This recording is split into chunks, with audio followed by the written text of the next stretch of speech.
The massive space station, called Nexus, hung in the void like a giant metal flower, with countless petals reaching toward the stars. Ships from dozens of different worlds docked at its many arms, and each ship brought representatives from species that had learned to work together after centuries of war and peace. Today was special because the Galactic Council was meeting to decide if humans could become full members, instead of just observers who sat quietly in the corner and watched others make decisions. Yun-Woo Kim walked through the gleaming corridors of the station wearing his best diplomatic uniform, which was dark blue with silver buttons that caught the artificial light. He was not very tall, and his black hair was neat and short, but his eyes were sharp and missed nothing. Behind him walked So-Young Park, who carried a small computer pad that held all the information Earth needed to present their case. She was younger than Hyun-Woo and nervous about the meeting, but she had studied every law and rule the council used. Captain Dong-Hyun Lee walked beside them in his military dress uniform, which was also blue but with gold stripes that showed his rank. He was there to answer any questions about Earth's defense forces, though everyone expected this to be a peaceful meeting. The three humans made their way to the great chamber where the council met. The room was enormous with a domed ceiling that showed images of stars and planets from across the galaxy. Representatives from 47 different species sat in curved rows that went up like steps in an old theater. Each species had their own section with special air and gravity to keep them comfortable. The human section was small, with only 3 chairs because Earth was still waiting to be accepted as a real member. At the center of the room stood a speaking platform where each representative would present their case. The Galactic Council had rules for everything, and today humans would finally get their chance to ask for full membership after 20 years of being guests who could watch but not vote on important decisions that affected everyone in the galaxy. Session began when Councillor Vrex Tane of the Ancient Hegemony raised his staff and spoke in the old formal language that meant the meeting was starting. One by one, different species stood to speak about trade agreements and border disputes and other business that kept the galaxy running smoothly. The humans waited patiently for their turn, while Hyun-Woo reviewed his speech one more time, and So-Young checked her facts, and Captain Dong-Hyun watched the other representatives with the careful eyes of a soldier. Then Prime Commander Thexval of the Vorthak Empire stood up, and everything changed. The Vorthak were huge reptilian creatures who stood 3 meters tall with thick scales that looked like armor and claws that could cut through metal. They had conquered 17 star systems through pure military might, and everyone in the galaxy knew to speak carefully around them. Thexval was the largest Vorthak anyone had ever seen, and his scales were dark green with scars from countless battles. When he spoke, his voice was deep and rough like rocks grinding together. Thexval looked directly at the human section, and his yellow eyes glowed with something that might have been amusement or contempt. He began to speak about how the council needed to be careful about who they allowed to join because weak species could make everyone vulnerable to outside threats. He talked about military strength and the ability to defend territory and protect trade routes from pirates and raiders who attacked ships traveling between worlds. Then Thexval said something that made the entire chamber go quiet. He suggested that humans were too weak and primitive to be full members of the council. He said they should be classified as a protected species under Vorthak oversight, which meant the Vorthak Empire would control human space and make decisions for Earth. He called it a generous offer that would keep humans safe from the dangerous galaxy around them. Hyun-Woo felt his stomach tighten, but he kept his face calm and neutral the way he had been trained in diplomatic school. So-Young gripped her computer pad so hard her knuckles turned white, and Captain Dong-Hyun slowly clenched, his hands into fists. Around the chamber, other representatives shifted in their seats and whispered to each other because everyone knew this was not supposed to happen during a membership hearing. When Thexval finished speaking, the chamber stayed quiet for several long moments. Then Councillor Vrex Tane called for the human representative to respond.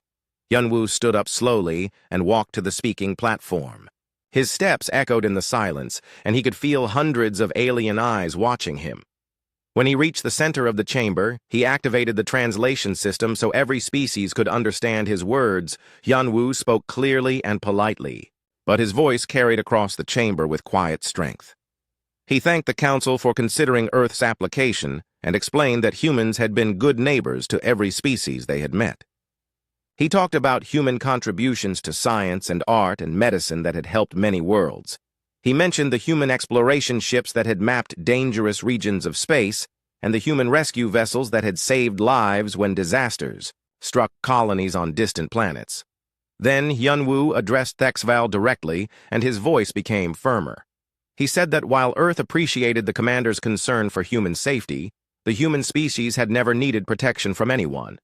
Humans had always stood on their own and solved their own problems and defended their own territory. He said this with respect but also with absolute certainty that left no room for argument. The chamber erupted in shocked whispers because no one had ever refused Vorthak protection so directly. Thexval's eyes blazed with fury and his claws scraped against the metal of his chair. He stood up again and his massive form cast shadows across the speaking platform. When he spoke, his voice was a roar that made the translation systems strain to keep up. Thexval demanded to know how humans dared to refuse the protection of the mighty Vorthak Empire. He said that perhaps the human species needed a demonstration of why every civilization in the galaxy respected Vorthak power. He talked about the hundreds of worlds that had learned to fear Vorthak warriors and the countless battles they had won against stronger enemies. Then something terrible happened that no one had planned for. In his anger, Thexval issued a formal challenge under the ancient laws of the Council. He declared that if humans thought they were strong enough to stand alone, then they should prove it in single combat against a Vorthak champion. The winner would decide the terms for the loser's species, and by council law, once such a challenge was made, it could not be withdrawn. The chamber fell completely silent as everyone realized what had just happened. Ancient laws were absolute and could not be changed, even if everyone wanted them to be different. Counselor Vrextane checked the legal records and confirmed that the challenge was valid under rules that were older than most of the civilizations in the room Hyunwoo stood on. The speaking platform, feeling like the weight of Earth's entire future, had just settled on his shoulders. He looked up at Thexval and saw the Vorthak commander's satisfaction at trapping the humans in an impossible situation. Around the chamber, representatives whispered frantically as they tried to understand what would happen next. Captain Dong-hyun stood up in the human section and his voice cut through the whispers like a blade. He said he would volunteer to be humanity's champion in the coming battle. So Young quickly accessed her computer pad and found information about Vorthak military champions that made her face go pale. She whispered to Hyunwoo about a warrior called Kethmore the Destroyer, who had never lost a fight in over 200 battles across 50 different worlds. As the session ended in chaos and confusion, Hyunwoo realized that in trying to prove humans deserved respect, they might have just signed Earth's death warrant. The emergency message reached Earth faster than any communication had ever traveled before, because when the survival of an entire species was at stake, normal rules about message priority did not apply. President Mi-young Choi was in a meeting about agricultural improvements when her assistant burst through the door with news that made her forget about farming completely. Within an hour, the most powerful leaders on Earth were gathering in the secure conference room beneath the Capitol building, where decisions about war and peace were made. General Jae Sung-yoon arrived first, wearing his full military uniform because he had been reviewing troops when the call came. Admiral Hyejin Seo came directly from the Space Defense Headquarters, where she had been planning new patrol routes for the fleet. Dr. Taeho Jung rushed in carrying several thick books and computer files because he spent most of his time studying alien species and had probably forgotten to eat lunch again. These three would help choose the champion who would fight for humanity's freedom. President Choi read the message from Nexus Station aloud, and her voice stayed steady, even though everyone could see her hands shaking slightly. The Vorthak had challenged humanity to single combat, and by galactic law, the fight could not be avoided. The winner would decide what happened to the loser's entire species, which meant Earth could become a slave world if their champion failed. The room fell silent as everyone understood that millions of human lives now depended on finding one person who could defeat a creature that had never lost a battle. General Yoon immediately began reviewing files of Earth's best soldiers while Admiral Seo contacted the fleet commanders to ask about their most skilled fighters. They needed someone who was strong and fast and smart, but most importantly, someone who would not give up even when facing an enemy that seemed impossible to defeat. Dr. Jung opened his books and started explaining what humans would be fighting. Against the Vorthak were apex predators from a world where only the strongest survived. They stood 3 to 4 meters tall with natural armor made of thick scales and claws that could cut through steel. Their muscles were denser than human muscles, and their bones were harder than human bones. They had been fighting wars for thousands of years, and their warriors trained from childhood to kill enemies in single combat. Dr. Jung showed videos of Vorthak fighters destroying targets that would challenge human military vehicles. But Dr. Jung also had information that gave him hope, even though he tried not to show it too much. He had been studying human biology in secret for years, as part of a research project that most people did not know about. Humans were different from every other species in the galaxy, in ways that even humans did not fully understand. While other species had evolved as either prey animals or ambush predators, humans had developed as persistence hunters, which meant they could chase their targets for days until the prey collapsed from exhaustion. This evolutionary history had given humans abilities that no other species possessed. Human hearts and lungs worked differently, allowing them to keep fighting long after other creatures would have given up. Human brains could push human bodies beyond normal limits when survival was at stake.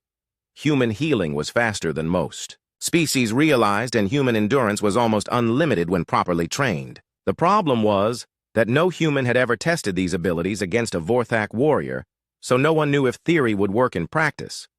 After reviewing hundreds of files, the leadership team selected their champion. Staff Sergeant Young Min Han was not the strongest soldier on Earth or the fastest or the most decorated, but he had something more valuable than any of those things. He had survived situations that should have killed him and kept fighting when other people would have quit. During the Titan Colony Rebellion, he had held a defensive position alone for 3 days against overwhelming odds. In the asteroid mining wars, he had rescued 12 civilians from a collapsing station while injured and running out of air. Young Min was called to the capital immediately, and when he arrived he looked exactly like what he was, which was a professional soldier who took orders without asking unnecessary questions. He was not very tall, and his appearance was ordinary except for his eyes, which were calm and steady, like someone who had seen terrible things and survived them. When President Choi explained the situation, Young Min listened quietly, and when she finished, he simply nodded and said he would do his duty. Dr. Jung spent the next week working with Young Min to understand what they would be facing. He explained Vorthak anatomy and fighting techniques while Young Min practiced movements and strategies. The doctor also revealed his secret research about human capabilities and what humans could do when pushed to their absolute limits. Young Min listened to everything and asked good questions, but mostly he just trained with the same steady determination he brought to every task engineer, Bo-Ra. Kim worked day and night to design armor that would help Young Min survive against a much larger and stronger opponent. The suit would be lightweight, but strong, with systems that could monitor Young Min's body and provide exactly what he needed during the fight. It could inject stimulants to keep him alert, or painkillers to help him ignore injuries or nutrients to maintain his energy during a long battle. Most importantly, it would enhance his natural human endurance, which Dr. Jung believed was their only real advantage. Meanwhile, back at Nexus Station, the Vorthak were making bets about how quickly their champion would end the fight. Kethmore, the destroyer, had arrived and was preparing for what he expected to be an easy victory against a weak human opponent. He had fought against 43 different species and defeated champions from worlds with gravity 3 times stronger than Earth. He had killed creatures with natural weapons far deadlier than anything humans possessed, and he had never been seriously injured in any fight. The other species representatives watched the preparations with interest and concern. Some felt sorry for the humans who seemed doomed to lose their freedom. Others were curious to see how the strange mammals would handle their first real test of strength. A few wondered if there might be more to humans than anyone had realized, but they kept those thoughts to themselves because betting against the Vorthak was usually a mistake. As the day of the fight approached, Young Min completed his final training sessions. He had memorized every weakness Dr. Jung had identified in Vorthak physiology and practiced every technique that might give him an advantage. Bo-Ra had finished his armor and run every test to make sure it would work perfectly when his life depended on it. The suit was sleek and practical without the intimidating decorations that other species preferred, because humans had learned that looking dangerous was less important than actually being dangerous. Dr. Jung gave Young Min one last briefing about what made humans special. Every other species in the galaxy fought in short, explosive bursts because that was how their evolution had shaped them. They were either quick killers or quick runners, but none of them could maintain peak performance for extended periods. Humans were the only species that got stronger the longer a fight continued, because human bodies were designed for the long chase that could last for days if necessary. The secret was that humans had never been the strongest or fastest predators on Earth, but they had been the most persistent. Human ancestors had hunted massive creatures not by overpowering them, but by following them until the prey was too exhausted to run anymore. This ability was still buried in human genetics, waiting for the right moment to emerge.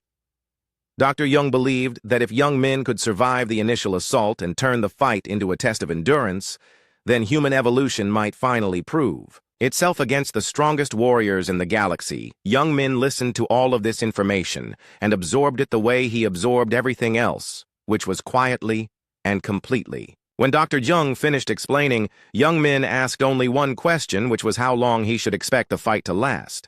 Dr. Jung admitted he did not know, because no human had ever fought a Vorthak before, but he suggested that young men should be prepared for anything from minutes to hours, as the transport ship prepared to leave Earth for Nexus Station. Young men stood at the viewing port and looked back at his home world. He thought about his family and friends and all the people who were depending on him to keep them free. He thought about the billions of humans who did not even know their fate was being decided by one soldier in a fight against an alien warrior. Then he turned away from the window and began his final preparations, because in less than 48 hours, he would either save humanity or doom it forever. The arena on Nexus Station had been built centuries ago for exactly this kind of event, though it had rarely been used because most species preferred to settle their disputes through negotiation rather than combat. The circular chamber was 50 meters across with walls that rose up in tiers to hold thousands of spectators from dozens of different worlds. Environmental controls kept the air breathable for every species, while gravity generators maintained standard galactic conditions that would not favor any particular fighter representatives.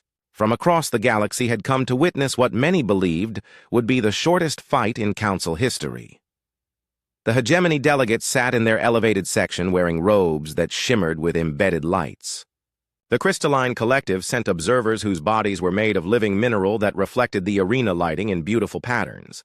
Even the mysterious Void Walkers had sent a representative, though no one could see them clearly because they existed partially outside normal space in the human section. Hyunwoo sat with Sunho Park, who was an intelligence officer that had studied every available recording of Vorthak combat techniques.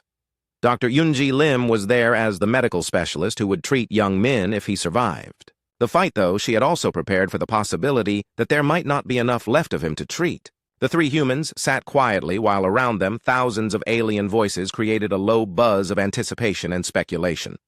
The betting odds were displayed on screens throughout the station, and they were not encouraging for humanity. Most species were wagering on how quickly Kethmore would win, with the most popular bet being under 2 minutes. A few optimistic souls had put money on young men lasting 5 minutes, but no one seriously expected the fight to go longer than that. The Vorthak delegation was so confident that they had already prepared celebration ceremonies for after their champion's victory. When the arena doors opened, the crowd fell silent as Kethmore entered first, because tradition demanded that the challenged species present their champion before the challenger appeared. The Vorthak warrior was even more impressive in person than he had seemed in the recordings. He stood 4 meters tall with scales so dark they seemed to absorb light and claws that gleamed like polished metal. Ritual scars covered his arms and chest, marking victories over creatures that most species only encountered in nightmares. Kethmore wore ceremonial armor that had been crafted from the shells of enemies he had defeated in previous battles. The biometallic plating enhanced his natural scales while leaving his claws free for combat. Around his neck hung a chain of trophies taken from 43 different champions, representing every major species in the galaxy, except humans. When he roared his challenge to the arena, the sound made several smaller species flee from their seats in terror. The crowd cheered and stamped and made whatever sounds their species used to show excitement, because seeing Kethmore in combat was considered a rare privilege. He had fought publicly only 12 times in his career, and each fight had become legendary among those who witnessed it.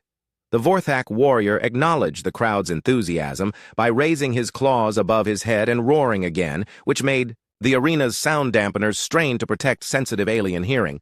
Then the opposite door opened, and young men entered the arena. The contrast was so extreme that some spectators thought there had been a mistake. Where Kethmore was massive and intimidating, young Min appeared small and ordinary. He stood barely 1.8 meters tall in armor that looked functional rather than frightening. There were no trophies or decorations or ritual scars to mark previous victories. He moved with economical precision, like someone who wasted no motion or energy on unnecessary display.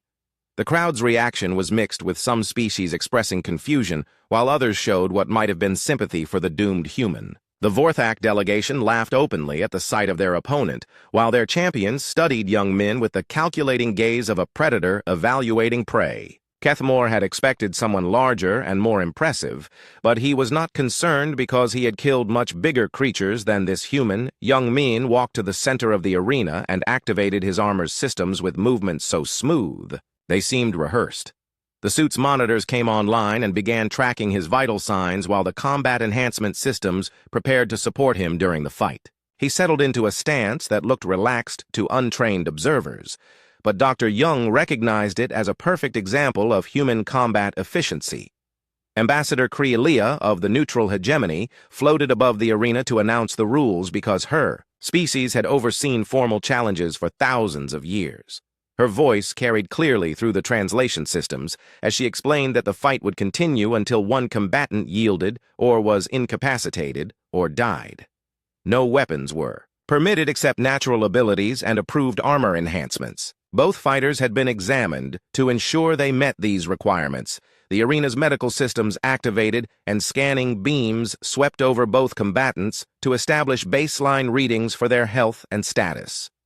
Kethmore's readings showed the expected profile of a Vorthak warrior with enhanced bone density and muscle mass that exceeded most species' maximum capabilities. Young Min's readings appeared normal for a human, though the arena's computers noted some unusual neural activity that they could not classify. When all preparations were complete, Ambassador Krialia raised her staff to signal that the fight could begin. The arena fell completely silent as 50,000 spectators held their breath and watched two champions face each other across the empty circle. Somewhere in that silence, the future of humanity hung in the balance, waiting to be decided by strength and skill and determination. Kethmore looked across the arena at his small opponent and decided to make the kill quick and clean as a sign of respect.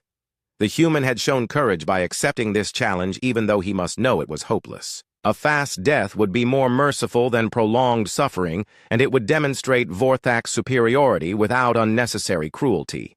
The great warrior flexed his claws and prepared to charge. Young Min studied his opponent and felt the armor's systems syncing with his nervous system as Dr. Jung had taught him. His heart rate was elevated but controlled, and his breathing was steady and deep. The enhancement systems were ready to provide whatever his body needed during the coming fight. He thought briefly about Earth and his family and all the people counting on him, then cleared his mind of everything except the immediate task of survival. The signal came, and Kethmore exploded into motion with the devastating speed that had made him legendary. His massive frame covered the distance between them in seconds, while his claws extended for a killing blow that would end the fight before it truly began. The crowd roared as the destroyer lived up to his name by launching an attack that no previous opponent had survived. Young Min did not try to meet the charge head-on because that would have been suicide against a creature 3 times his size. Instead, he rolled aside at the last possible moment, using his smaller frame and lower center of gravity to avoid the deadly claws by centimeters. Kethmore's momentum carried him past his target, and his claws scraped sparks from the arena floor where young Min had been standing. The crowd's roar died to confused murmurs as the humans survived the first attack, and Kethmore spun around to face his still-living opponent. The Vorthak warrior was mildly surprised but not concerned because few enemies survived his opening assault, and none had lasted long afterward. He studied the human's movement and adjusted his strategy to account for the smaller creature's speed and agility. For the next 10 minutes, young Min did nothing but survive while Kethmore attacked with increasing frustration. The human rolled and dodged and slipped away from every strike, while the massive Vorthak warrior grew angrier at his inability to land a decisive blow. The crowd became restless as the expected quick victory turned into a prolonged chase around. The arena young men's armor systems monitored every aspect of the fight and fed him exactly what his body needed to maintain peak performance. Stimulants kept his reflexes sharp, while nutrients maintained his energy, and diagnostic systems tracked his opponent's patterns for any weakness that could be exploited. Most importantly, the suit enhanced his natural endurance, while Kethmore's massive frame began to work against him as the fight continued longer than any Vorthak battle in recorded history. As the fight entered its second hour, something unprecedented was happening in the arena that no one had expected to see. Kethmore the Destroyer, who had never fought for longer than 30 minutes in his entire career, was beginning to show signs of fatigue. His massive chest rose and fell more rapidly as his breathing became labored, and his attacks grew slightly less precise as exhaustion began to affect his coordination. The crowd watched in stunned silence as their invincible champion struggled with something he had never experienced before. Young Min, on the other hand, seemed to be hitting his stride rather than slowing down. His movements remained smooth and controlled, while his breathing stayed steady despite an hour of constant motion. The armor's systems were feeding him exactly what his body needed to maintain peak performance, and Dr. Young's research was proving itself as human endurance began to outpace Vorthak's strength. For the first time since the fight began, Young Min started to believe he might actually have a chance. In the human section, Dr. Eunji monitored Young Min's vital signs through the arena's medical systems, and could hardly believe what she was seeing. His heart rate was elevated but stable, and his stress hormones were perfectly balanced for sustained combat. The armor was working exactly as Bo-Ra had designed it, by enhancing Young Min's natural capabilities without overwhelming his system. Most importantly, his endurance readings showed that he could maintain this level of performance for many more hours. The crowd's reaction shifted from excitement to confusion as they watched their assumptions about combat being challenged by reality. Vorthak fights were supposed to be quick and decisive, with overwhelming force determining the outcome in minutes. This prolonged struggle was unlike anything in their experience, and many spectators began to whisper among themselves about what they were witnessing. Some species started to look at the small human with something that might have been respect. Kethmore realized that his usual tactics were not working against this strange opponent who seemed immune to fatigue and fear. The human moved like water flowing around obstacles, and every attack that should have connected somehow missed by the smallest possible margin. Worse still, the creature showed no signs of slowing down, while Kethmore's own body was beginning to betray him for the first time in his career. The great warrior decided it was time to change his approach. Young Min saw the change in his opponent's stance and knew that the real fight was about to begin. For the past hour, he had been learning Kethmore's patterns and testing the limits of Vorthak endurance while staying alive through speed and careful positioning. Now that the destroyer was showing weakness, Young Min could start implementing the strategy that Dr. Young had taught him. He began to press his attack with strikes that were calculated for maximum effect with minimum energy expenditure. The shift was subtle at first, but observers who understood combat recognized that the dynamic of the fight had changed completely. Young Min was no longer just surviving, but actively hunting his much larger opponent with the patience of a predator who knew time was on his side.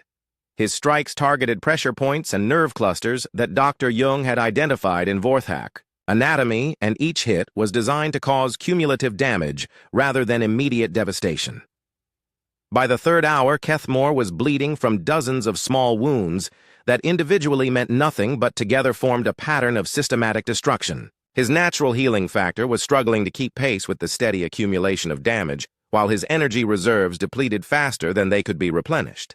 The great champion, who had never been seriously injured, was learning what it felt like to be slowly taken apart by an opponent who fought like a machine prime commander. Thexval watched from the Vorthak delegation with growing alarm as his invincible champion showed signs of actual distress. This was impossible according to everything the Vorthak knew about combat and warfare. Kethmore should have ended this fight in the first few minutes and moved on to accepting the surrender of the human species. Instead, he was engaged in a battle of attrition against a creature that seemed designed specifically to outlast stronger opponents. In the human section, Hyun-woo quietly explained to nearby diplomats what they were witnessing, though he could hardly believe it himself. This was what humans were evolved to do, even though most humans had never seen their capabilities tested to this extreme. Young Min was conducting a war of endurance against an opponent who had never experienced true exhaustion, and the results were exactly what Dr. Jung had predicted in his theoretical models. The crowd began to understand that they were seeing something unique in galactic history. Species that had dismissed humans as weak mammals were watching one of them systematically defeat the most feared warrior in known space through pure determination and endurance. Betting odds started to shift as smart money recognized that this fight was far from over and the outcome was no longer certain. Young Min felt his opponent's strength ebbing with each exchange and knew that victory was becoming possible rather than just a desperate hope. His armor continued to support him perfectly, while Kethmore's massive frame became a liability rather than an advantage. The human fighting style that emphasized efficiency over power was proving superior in extended combat, and every movement brought him closer to an impossible triumph. As the fourth hour began, Kethmore made a desperate decision that revealed how badly he was struggling. He activated his armor's emergency combat stimulants, which flooded his system with artificial enhancers that would give him one last burst of devastating power. The drugs were dangerous and could only be used once because they pushed Vorthak physiology beyond safe limits, but they might provide enough strength to end this nightmare fight. The stimulants hit Kethmore's bloodstream, and for several minutes, he fought with renewed vigor that reminded everyone why he was called the Destroyer. His attacks became faster and more powerful as the drugs temporarily restored his earlier dominance, and young Min found himself back in survival mode as deadly. Claws whistled past his head. The crowd held its breath as the Vorthak champion seemed to reclaim his advantage through pharmaceutical enhancement. But young Min had been expecting this moment because Dr. Jung had warned him that desperate opponents often resorted to artificial stimulation. The human weathered the storm of enhanced attacks through superior positioning and the knowledge that this burst of power could not last long. His armor's defensive systems helped him survive the barrage, while his own endurance remained steady and reliable, unlike the artificial enhancement burning through his opponent's system. When the stimulants finally ran their course, Kethmore's body crashed harder than ever before as the drugs left his system depleted and damaged. The great warrior staggered and dropped to one knee as his enhanced performance collapsed into exhaustion worse than anything he had ever experienced. For the first time in his career, the destroyer looked truly vulnerable, and the arena fell completely. Silent as everyone realized what was about to happen, young Min stood over his fallen opponent, breathing steadily while Kethmore struggled to remain conscious. 4 hours of combat had pushed the Vorthak champion beyond his absolute limits, while the humans seemed ready to continue fighting for hours more if necessary. The impossible had happened, and the most feared warrior in the galaxy was about to be defeated by a creature half his size through nothing more than human determination and endurance. Young Min stood in the center of the arena looking down at Kethmore, who knelt on the metal floor with his massive chest heaving as he struggled to breathe. The human was still alert and ready to continue fighting if necessary, but he could see that his opponent was finished. 4 hours of constant combat had pushed the legendary Vorthak warrior beyond his breaking point, while young Min felt like he was just getting warmed up. The armor's systems continued to support him perfectly, and his body showed no signs of the exhaustion that had finally conquered the destroyer. The arena was so quiet that the hum of the environmental systems seemed loud in comparison to the stunned silence of 50,000 spectators. Representatives from dozens of species sat frozen in their seats as they tried to process what they had just witnessed. The most feared warrior in galactic history had been defeated not through superior strength or advanced technology, but through the simple human ability to keep going when everyone else would have given up. Kethmore raised his massive head and looked up at the small human who had accomplished the impossible. In his yellow eyes, there was no longer the arrogance and contempt he had shown at the beginning of the fight. Instead, there was something that might have been respect mixed with confusion as he tried to understand how a creature so much smaller and weaker had managed to outlast him. The great champion had learned something about the nature of strength that all his previous victories had never taught him. When Kethmore spoke, his voice was barely above a whisper, but it carried clearly through the arena's sound systems to every corner of the massive chamber. The words he spoke were in the ancient formal language that Vorthak warriors used only in the most serious circumstances. He said that he yielded the combat and accepted defeat at the hands of a worthy opponent. The translation systems carried his admission of surrender to every species in their own languages, and the implications rippled through the assembled delegates like a shockwave ambassador. Crelia floated down from her position above the arena to make the official declaration that would determine the fate of 2 entire species. Her voice was steady, but everyone could hear the amazement beneath her formal words as she announced that the human champion had won the combat and that humanity would dictate the terms of victory. The ancient laws were clear and absolute, and even the mighty Vorthak Empire would have to honor the outcome. Prime Commander Thexaval stood slowly in the Vorthak delegation section, with his earlier arrogance completely gone. He looked down at his defeated champion, and then across the arena at the small human who had achieved the impossible. For the first time in his career, the Prime Commander was experiencing something his species rarely felt, which was genuine fear. Not fear of immediate physical danger, but fear of the implications of what he had just witnessed. Ambassador Hyun Woo rose from the human section and walked onto the arena floor with So Young and Captain Dong Hyun following behind him. His diplomatic training kept his expression calm and professional, but inside he was struggling to believe that humanity had actually won this challenge. When he reached the center of the arena, his voice was amplified throughout the chamber as he began to speak about what this victory meant. Hyun Woo addressed the assembled representatives with the same quiet dignity he had shown throughout the crisis. But now his words carried the weight of proven strength rather than hopeful determination. He explained that the challenge had been met and answered, but he wanted everyone to understand exactly what they had witnessed. Young Min represented the average human soldier, not the best humanity had to offer. He had fought with standard equipment, using tactics that were considered basic by human military standards. The implications of this statement sent another wave of shock through the chamber as species representatives realized what Hyun-woo was telling them. If this was what an ordinary human could accomplish, then what were Earth's elite warriors capable of? Captain Dong Hyun added that Young Min was not even from the Special Operations Divisions that handled humanity's most dangerous missions. So Young quietly mentioned that every human settlement had thousands of soldiers like Young Min, and every human world had millions. Dr. Taeho's voice joined the human delegation's broadcast as he explained the science behind what had just happened. Humans were the only known species that had evolved as persistence predators, which meant they were designed by evolution to outlast any opponent in extended combat. Every human carried this capability in their genetics, even if most had never been tested to such extremes. When pushed to their limits, humans did not break, but instead adapted and endured. The galactic representatives listened to these explanations with growing understanding of what humanity's peaceful nature actually meant.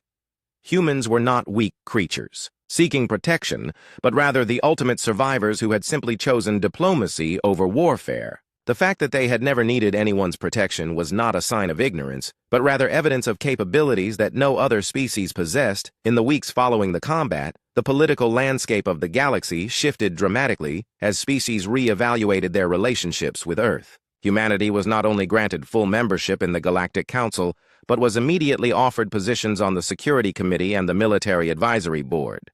Species that had dismissed humans as harmless began reviewing their diplomatic policies, while others sought to establish stronger alliances with this newly revealed power.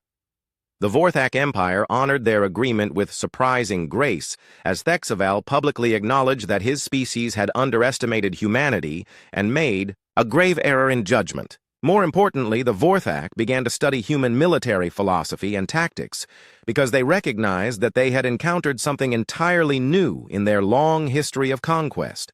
Some Vorthak officers even requested permission to train. With human instructors to learn these new concepts, Young Min spent several days recovering in the medical bay, where he was visited by representatives from dozens of species who wanted to understand how he had achieved such an impossible victory. He answered their questions politely, but without revealing any military secrets, and always emphasized that his success came from human determination rather than any special training or enhancement.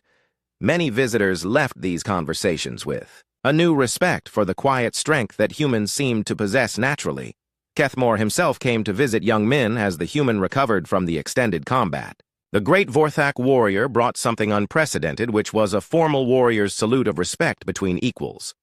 He admitted that his species had never understood that there were different kinds of strength, and that young Min had taught him something valuable about the nature of true power. The two warriors spoke quietly about combat and philosophy while developing an unlikely mutual respect. As news of the duel spread across the galaxy, a new phrase entered the common diplomatic language that was used by every species: never challenge. The humans became a warning that was passed down from experienced ambassadors to their junior colleagues. But perhaps more importantly, the galaxy learned that Earth's greatest strength was not their technology or weapons, but rather their people's absolute refusal to surrender, no matter how impossible the odds might seem. The stars themselves seemed safer, knowing that somewhere among them, humanity stood ready to face any challenge with the same quiet determination that had carried young Min through 4 hours of impossible combat. Earth had proven that they deserved not just membership in the galactic community, but respect as one of its most formidable powers. The species that had once seemed weak and primitive had revealed themselves to be the ultimate survivors who could outlast any threat through sheer force of will. Years later, when young Min returned to Earth as a hero, he was asked what he thought about during those 4 hours in the arena. His answer was simple and perfectly human. He said he thought about going home and that no alien warrior could be tougher than that desire.